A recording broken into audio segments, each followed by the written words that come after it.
నమస్కారం city news కి స్వాగతం. ముందుగా ముఖ్యాంశాలు.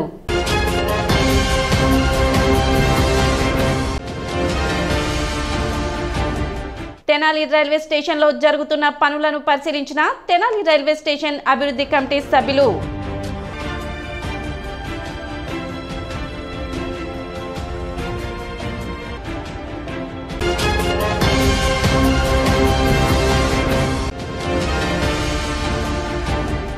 వైభవంగా ప్రారంభమైన శ్రీ పంచముఖ ఆంజనేయ స్వామి వార్షిక పవిత్రోత్సవాలు.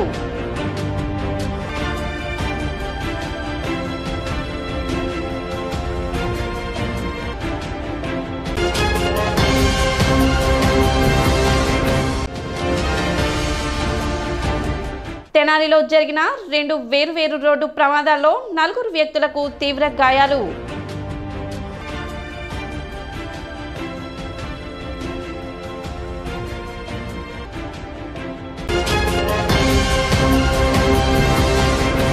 స్థానిక షరాఫ్ బజార్లో వేంచేసి ఉన్న శ్రీ సువర్చల సమేత పంచముఖ ఆంజనేయ స్వామి దేవాలయంలో వార్షిక పవిత్రోత్సవాలు మహా సుదర్శన హోమం కార్యక్రమాలు సోమవారం వైభవంగా ప్రారంభమయ్యాయి. ఈ సందర్భంగా ఆలయ ఈవో అవుతు శ్రీనివాసరెడ్డి మాట్లాడుతూ ఎంతో ప్రాచుర్యం పొందిన శ్రీ పంచముఖ ఆంజనేయ స్వామి ఆలయంలో 3 రోజుల పాటు పవిత్రోత్సవాలు మహా సుదర్శన హోమం జరుగుతాయని పేర్కొన్నారు. 18వ తేదీన పూర్ణాహుతి తిరుపావడ సేవా కార్యక్రమాలు జరుగుతాయని పేర్కొన్నారు. భక్తులు విశేషంగా పాల్గొని స్వామివారిని దర్శించుకొని ఆశీస్సులు పొందాలని కోరారు. మన తెనాలి పట్టణంలో షరాఫ్ బజార్ నందు విచ్చేసినటువంటి సువర్చల సమేత శ్రీ పంచముఖ ఆంజనేయ స్వామి దేవస్థానంలో పవిత్రోత్సవాల్లో భాగంగా ఈ రోజున సహస్ర కలశ స్థాపన జరిగింది. అదేవిధంగా తదనంతరం శ్రీ స్వామివారికి విశేష అభిషేకం జరుగుతూ ఉంటాయి. ఇవాళ రేపు హోమం సుదర్శన హోమం ఉంటుంది, ఎల్లుండి తిరుపావడ సేవ ఉంటుంది. ఈ 3 రోజుల కార్యక్రమంలో భక్తులందరూ విశేషంగా పాల్గొని శ్రీ స్వామివారి కృపకు పాత్రలు కావాల్సిందిగా కోరుతున్నాం. నిఖిల్ శాండియా మాట్లాడుతూ వైఖానస ఆగమ ప్రకారం జరిగే ఉత్సవాల్లో సోమవారం స్వామివారికి అష్టోత్తర శతకళాసాభిషేకం, సాయంత్రం అంకురార్పణ, పవిత్ర అధివాస కార్యక్రమాలు జరుగుతాయని తెలిపారు. 17వ తేదీ సుదర్శన హోమం, పవిత్ర ఆరోపణ, విశేష పూజలు, 18వ తేదీన పవిత్ర విసర్జన, పూర్ణాహుతి, తిరుపావడ సేవ పూజ జరుగుతాయని వివరించారు. ఎంతో వైభవంగా జరిగే కార్యక్రమాల్లో భక్తులు పాల్గొని స్వామివారి కృపకు పాత్రులు కాగలరని పేర్కొన్నారు. ఉత్సవాల సందర్భంగా ఆలయాన్ని ప్రత్యేక అలంకరణతో శోభాయమానంగా తీర్చిదిద్దారు. శ్రీ పంచముఖ ఆంజనేయ స్వామి సంకీర్తన బృందం సభ్యులు హనుమాన్ చాలీసా పారాయణం గావించారు. కార్యక్రమంలో ఆలయ వ్యవస్థాపక కుటుంబ సభ్యులు ఎస్బి శివ, ఆలయ వంశ పారపర్య అర్చకులు రొంపిచెర్ల శ్రీనివాసమూర్తి, కిరణ్ కుమార్, సురేష్, పంచముఖ ఆంజనేయ స్వామి సంకీర్తన సేవా సమితి సభ్యులు గుడివాడ బాలకృష్ణ, మూర్తి వెంకటేశ్వరరావు, జంధ్యం రామారావు, మడుపల్లి చంద్రశేఖర్ తదితరులు పాల్గొన్నారు. తెనాలి షరాఫ్ బజార్లో వేంచేసి ఉన్నటువంటి శ్రీ సువర్చల సమేత పంచముఖ ఆంజనేయ స్వామి దేవస్థానంలో నేటి నుంచి పవిత్రోత్సవ కార్యక్రమాలు ప్రారంభమయ్యాయి.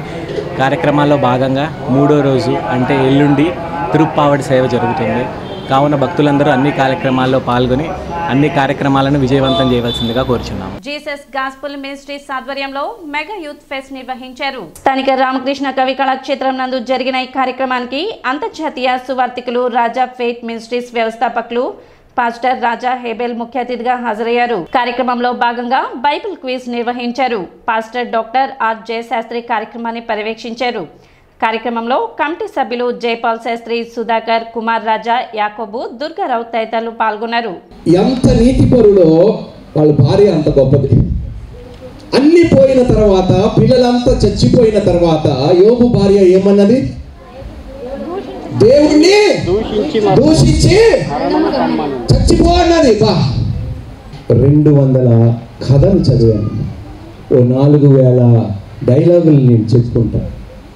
మేబీ అంతకన్నా ఎక్కువేమో. 100-150 పాటలు, రైట్, పనికి మాలిన పాటలకి నేను డ్యాన్సులు చేసి ఉంటాను. ఏది నన్ను మార్చలేకపోయింది. ఈ గ్రంథం ఒక్కటే నా జీవితాన్ని, నా ఆలోచనని మార్చగలుగుతుంది. ఎంత మారిపోయిందో నా ఆలోచన తీరు, నా మనసు, నా తలంపులు, నా ఊహలు అన్నిటినీ మార్చేసింది, శాశ్వతంగా మార్చేసింది. Praise the lord. అందుకని అంటున్నాను, దివారాత్రులు వాక్యము ధ్యానించేవాడు ధన్యుడు. వాడు చేసినదంతయు. బ్రదర్, నా లైఫ్లో సక్సెస్ లేదు. ఎందుకు లేదో మీకు తెలుసు. యువజనమా కదిలిరా ఈ ఆడియో బ్రదర్ జైపాల్ గారు తనే లిరిక్స్ రాసి ఈ పాటని కంపోజిషన్ చేయడం జరిగింది. ఇవన్నీ రికార్డింగ్స్ అంతా చెన్నైలో చేశారు. బ్రదర్ కూడా అక్కడే వచ్చి పాడారు. ఈ పాట అంటే ఇప్పుడుండే యూత్కు, అంటే ఇప్పుడుండే యూత్ ఎట్లా ఉండాలి, వాళ్ళు ఎట్లా దేవునిలోకి రావాలనే ఒక సబ్జెక్ట్ అంతా దీంట్లో చక్కగా రాశారు బ్రదర్ జైపాల్ గారు. నేను దీనికి ఆర్కెస్ట్రేషన్స్, లైవ్ రిథమ్స్ అన్నీ చెన్నైలోనే చేశాను. సో మీరందరూ ఈ పాటను విని చక్కగా దీని ద్వారా ఎన్నో ఇవి మీరు పొందాలని ఆశిస్తూ బ్రదర్ జైపాల్ గారికి కృతజ్ఞతలు చెల్లిస్తున్నాను. మాజీ ఎమ్మెల్యే, మాజీ జిల్లా పరిషత్ చైర్మన్ దొడ్డపనేని ఇందిరా వర్ధంతి కార్యక్రమం నిర్వహించారు. వహబ్ చౌక్ ఐతానగర్ లోని దొడ్డపనేని ఇందిరా విగ్రహానికి పూలమాలలు వేసి నివాళులు అర్పించారు. తెనాలి ప్రాంతానికి ఆమె అందించిన సేవలను కొనియాడారు. కార్యక్రమంలో గుమ్మడి సాంబశివరావు, కొడాలి ఆదిలక్ష్మి, శ్రీనివాసరావు, కన్నెగంటి మురళి, నేలటూరి బెన్ను నాయక్, ఈదర్ పూర్ణచంద్, ఆలపాటి వెంకట్రామయ్య, రాజశేఖర్, కోగంటి అక్కయ్య, బాలు, గిరి, శ్రీనివాసరావు తదితరులు పాల్గొన్నారు.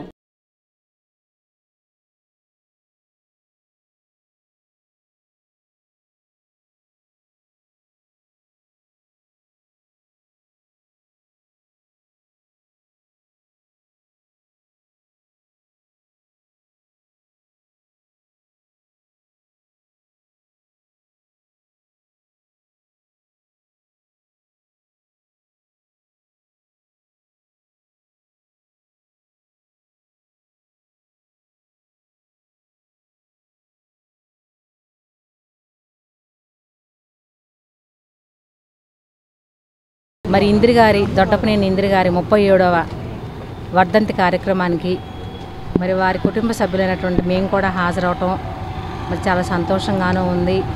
అదేవిధంగా వాళ్ళ కుమార్తె అయినటువంటి మరి గోగినేని ఉమ్మగారు వాళ్ళ కుటుంబ సభ్యులు అమెరికా వెళ్ళటం వలన వాళ్ళు హాజరవ్వలేకపోయారు. వాళ్ళ కుటుంబం తరపున మరి వాళ్ళకు గుర్తుగా ఆ అమ్మగారికి కూడా మరి నివాళులు అర్పించడానికి మా వంతు మేము చిన్న కార్యక్రమం ఏర్పాటు చేసుకుని రావటం. అదేవిధంగా మరి ఆ రోజు ఉన్నటువంటి ఆలపాటి వెంకటరామయ్య గారు కానీ, దొడ్డపనేని ఇందిర గారు, ఇవాళ ఉన్నటువంటి గోగినేని ఉమ్మగారు కూడా మరి వాళ్ళ రీతిలోనే వాళ్ళ తాతగారు వాళ్ళ అమ్మగారు ఏ విధంగా అయితే మనకి శుభ్రపాలన అందించారో అదేవిధంగా ఇవాళ రోజున కూడా ఉమ్మగారు కూడా అదేవిధంగా మమ్మల్ని అందరినీ వాళ్ళ కుటుంబ సభ్యులుగానే ఆహ్వానించటము, మళ్ళీ వారి కోరిక మీదకి మేము ఈ కార్యక్రమము జరపడం కూడా జరిగింది. అటువంటి డి ఇంద్ర గారు మా అమ్మాయి అని చెప్పుకోవటం, డి ఇంద్ర గారికి ఒక రకమైన ఇక్కడ ఆమెకు ఉన్న మంచి పేరు మనందరికీ తెలుసు. 1987 జిల్లా పరిషత్ ఏర్పడంగానే మొట్టమొదటి మహిళా జిల్లా పరిషత్ అధ్యక్షురాలుగా అత్యధిక మెజార్టీతో గెలుపొందిన డి ఇంద్ర గారు ఎన్నో సేవా కార్యక్రమాల్లో, అట్లానే వారి కుమార్తె గోగినేని ఉమ్మగారు తర్వాత రాజకీయంలో వారికి ఉన్న ఒక మంచి మార్కుతో ఎన్నో రాజకీయాలు చేశారు. వారి కుటుంబము 3 తరాలు ఎక్కడా మచ్చలేని రాజకీయం చేసిన ఆ కుటుంబంలో పుట్టిన డి ఇంద్ర గారికి ఈరోజు నివాళులు అర్పించుకోవటం మాకు ఆ కుటుంబం కల్పించిన ఈరోజు ఆమెకి నివాళులు అర్పించుకుంటూ సెలవు తీసుకుంటాం. దొడ్డపనేని ఇందిర గారు తెనాలిలో 3 సార్లు ఎమ్మెల్యేగా గెలిచారని చెప్పుకోవడం కాదు, ఎందరో యువత యువకులకు స్ఫూర్తిగా నిలిచారు.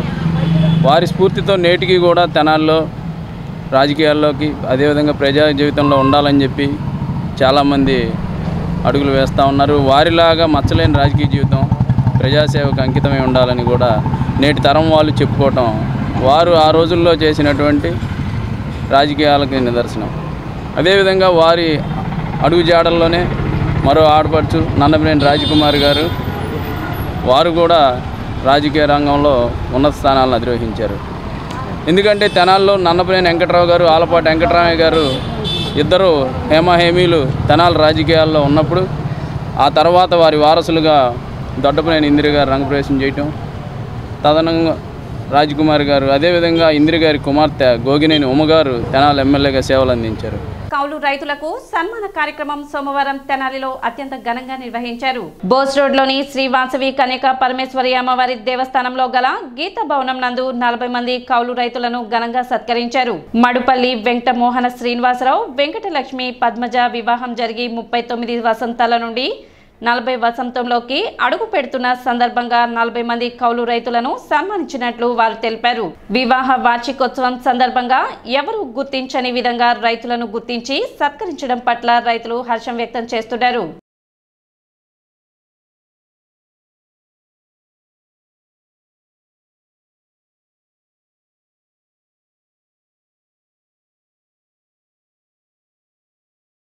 హలో, ఈరోజు మా పెళ్లి రోజు 40వ పెళ్లి రోజు సందర్భంగా 40 మంది రైతులకి సన్మానం చేయాలని సంకల్పించాను. ఆ 40 మందికి కూడా నేను గ్యాజలింగ్ చేసుకొని నేనే ఊళ్ళు తిరిగి మరీ పోగు చేసుకున్నాను. కాబట్టి మనం నిత్యం భుజించే పంట పండించే రైతులను సన్మానించాలనే కోరికతో, ఎవరూ చేయని విధంగా కొత్తగా ఉండాలనే కోరికతో ఇలా చేశాను. ఈ కార్యక్రమాన్ని దిగ్విజయం చేసినందుకు రైతులందరికీ నా ధన్యవాదాలు. అలాగే ఈ మండపం ఇచ్చిన గీతా మందిరం వారికి కూడా, మా సహకారం అందించిన వారికి గీతా మందిరం వారికి కూడా ధన్యవాదాలు. కాకపోతే మామూలుగా చేసుకునే ఫంక్షన్లా కాకుండా మేమేం ఆలోచించామంటే, ఒక వ్యక్తి పుట్టిన దగ్గర నుంచి ప్రతి ఒక్కరికి కూడా పసిబిడ్డ నుంచి రైతు లేనిదే మనకి ఏ ఆహారము లేదు. ఆఖరికి మన దేశాన్ని కాపాడే జవాన్కైనా సరే ఆ రైతు పండించే ఆహారమే ఉండాలి. కాబట్టి పంచభూతాలు ఎంత ముఖ్యమో అలానే మన రైతన్న కూడా అంతే ముఖ్యం. రైతు లేనిదే మానవ జాతికి మనుగడే లేదు. ఆ సందర్భంగా 40 మంది రైతుల్ని పిలిచి ఆహ్వానించి వారికి బట్టలు వస్త్రాలు ఇచ్చి గిఫ్ట్ ఇచ్చి సత్కారం చేశామండి. ఇలాంటి మంచి కార్యక్రమాలు చేయాలని, ఇలానే వీళ్ళందరూ సహాయ సహకారాలు మాకు ఉండాలని కోరుకుంటూ, ప్రభుత్వ సెలవు దినాల్లో అక్రమంగా తరగతులు నిర్వహిస్తున్న కళాశాల పాఠశాలలను ఏఎస్ఎఫ్ నాయకులు అడ్డుకున్నారు. రాష్ట్ర ప్రభుత్వం నేడు మిలాదున్ నబీ సందర్భంగా సెలవు ప్రకటించినప్పటికీ కొన్ని కార్పొరేట్ ప్రైవేట్ సెక్టార్ కి సంబంధించిన పాఠశాలలు కళాశాలలో తరగతులు నిర్వహించడం ఎంతవరకు కరెక్ట్ అని ఏఎస్ఎఫ్ జిల్లా అధ్యక్షులు పాసం వెంకటేష్ ప్రశ్నించారు. ఈ సందర్భంగా ఆయన మాట్లాడుతూ, ర్యాంకుల పేరుతో విద్యార్థులను మానసికంగా హింసకు గురి చేస్తూ కళాశాలల యాజమాన్యాలు విచిత్ర ధోరణితో ప్రవర్తిస్తున్నారని అన్నారు. దీనిపై రాష్ట్ర ప్రభుత్వానికి ఎన్నిసార్లు తెలిసేలా చేసినప్పటికీ ప్రయోజనం లేకపోవడం బాధాకరమని అన్నారు. ఒకవైపు అధికారుల దృష్టికి తీసుకువెళ్తున్నప్పటికీ ఎటువంటి స్పందన లేకపోవడంతో ఏఎస్ఎఫ్ ప్రత్యక్షంగా ధర్నాలకి ఆందోళనకి దిగిన తర్వాతే సెలవులు ప్రకటించడం జరుగుతుందని తెలిపారు. ఇలాగే గనుక కొనసాగితే భవిష్యత్తులో ఏఐఎస్ఎఫ్ ఆధ్వర్యంలో పెద్ద ఎత్తున ఉద్యమం చేపడతామని హెచ్చరించారు. తెనాలి పట్టణ కార్యక్రమంలో ఏఎస్ఎఫ్ అధ్యక్షుడు గండు శివ, గుంటూరు ఏఎస్ఎఫ్ జిల్లా నాయకులు మద్దినేని కిరణ్ బాబు, ఏఐఎస్ఎఫ్ తెనాలి పట్టణ కార్యదర్శి చెన్నూరు సాయి, ఉపాధ్యక్షులు భూమేష్, కార్యవర్గ సభ్యులు అఖిల్, తేజ, పండు, హేమంత్, విద్యార్థులు తదితరులు పాల్గొన్నారు. ఈరోజు మిలాద్ నబీ పండుగ సందర్భంగా రాష్ట్ర ప్రభుత్వం సెలవు ప్రకటించినప్పటికీ తెనాలి నియోజకవర్గంలో పలు ఇంజనీరింగ్ కాలేజీలు, ఇంటర్మీడియట్ కాలేజీలు, స్కూల్స్ నిర్వహిస్తూ విద్యార్థులను మానసిక ఒత్తిడికి గురి చేస్తున్న నేపథ్యంలో మరి విద్యార్థులు ఏఐఎస్ఎఫ్ దృష్టికి తీసుకురాగానే తెనాలి నియోజకవర్గ ఏఐఎస్ఎఫ్ ఆధ్వర్యంలో మరి అన్ని కళాశాలలు, పాఠశాలలు, ఇంజనీరింగ్ కాలేజీలకు వెళ్ళి విద్యార్థులను తరగతి గదుల నుంచి బయటికి తీసుకురావడం జరిగింది. ప్రభుత్వం ఎన్నిసార్లు చెప్తున్నప్పటికీ ఈ కార్పొరేట్ ప్రైవేట్ సెక్టార్ అనేది వినకుండా మరి విద్యార్థులను మానసికంగా ఇబ్బంది గురి చేసే విధంగా ఈ తరగతులు నిర్వహించి వాళ్ళని ఇబ్బంది పెడతా ఉన్నారు. తల్లిదండ్రులు కూడా ఒకసారి ఆలోచించి కేవలం ర్యాంకుల పేర్లతో మీ పిల్లల్ని ఇబ్బందికి గురి చేసి వాళ్ళ ప్రాణాలను తీసే స్థితికి ఈ కార్పొరేట్ ప్రైవేట్ విద్యా సంస్థలు చేస్తూ ఉన్నాయి. మీరైనా ఆలోచించి పిల్లల్ని ఉల్లాసంగా, ఉత్సాహంగా ఉండే విధంగా సెలవు దినాల్లో ఇబ్బంది పెట్టకుండా వాళ్ళని ప్రోత్సహించండి. అఖిల భారత విద్యార్థి సమైక్య ఏఐఎస్ఎఫ్ ఎప్పుడు విద్యార్థుల పక్షాన పోరాడుతూ ఉంటుంది. ఇలాంటి ప్రభుత్వ సెలవు దినాల్లో కనుక స్కూల్స్, కాలేజీలు నిర్వహిస్తే ఏఐఎస్ఎఫ్ ప్రత్యక్ష ఆందోళనకి దిగి మరి రాష్ట్ర ప్రభుత్వాన్ని సైతం మరి ప్రశ్నిస్తామని చెప్పి అఖిల భారత విద్యార్థి సమైక్య ఆధ్వర్యంలో ఇవాళ పబ్లిక్ హాలిడే అయిన సందర్భంగా కొన్ని కాలేజెస్, స్కూల్స్ పెట్టడం జరిగింది. మేము వెళ్ళి వాటిని చూపించడం జరిగింది. ఇంకా ముందు ఇలాంటి public holidays, Sundays, second Saturdays పెడితే ముందు ఉద్యమాలు కానీ మేము ఎన్నో పోరాటాలు చేసి సెలవు ఇప్పిస్తామని అన్ని కాలేజెస్కి అదేవిధంగా స్కూల్స్కి విజ్ఞప్తి చేస్తున్నాం. అదేవిధంగా మేము ఇలాంటి కార్యక్రమాలు ఎన్నో చేస్తామని. ఇప్పుడు ఒక చిన్న విరామం.